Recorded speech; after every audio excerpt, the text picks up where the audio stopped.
ఇప్పుడు వచ్చి నేను వామాకు బజ్జీ చూపిస్తున్నానండి. వామాకు బజ్జీ వల్ల చాలా బెనిఫిట్స్ ఉన్నాయి ఆరోగ్యానికి కానీ మంచిగా కానీ విషయం. దీంట్లోకి వచ్చి సాల్ట్ సోడా వేసానండి అండి.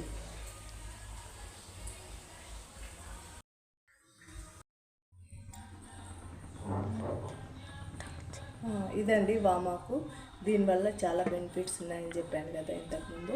ఇలా శనగపిండిలో ఇలా అద్దేసి ఇలాగా లిక్విడ్గా కలుపుకోవాలి, మరీ గట్టిగా కాకుండా ఇలా కలుపుకొని ఇలా ఆయిల్లో వేసేయాలి.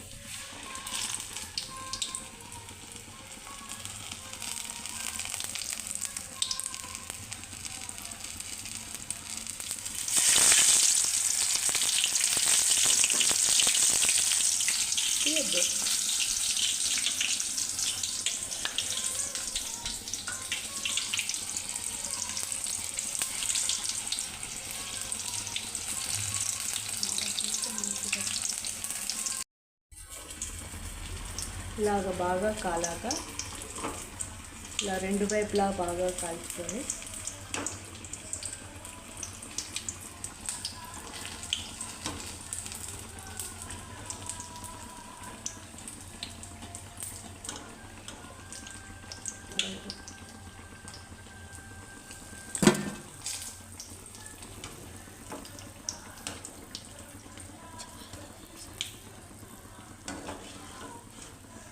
ఇలా మిగతావన్నీ కూడా బాగా కాల్చుకొని తర్వాత మార్నింగ్ టిఫిన్ సెక్షన్కి నేను రెడీ చేశానండి.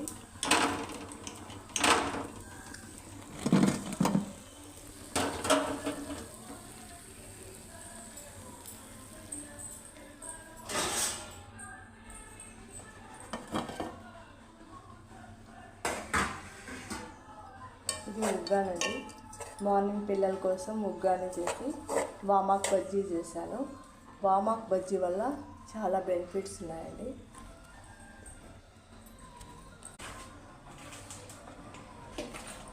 ఇదండి టిఫిన్కి వేడి వేడి వామాకు బజ్జీలు ఉగ్గాని అనమాట. హాయ్ అండి, నమస్తే.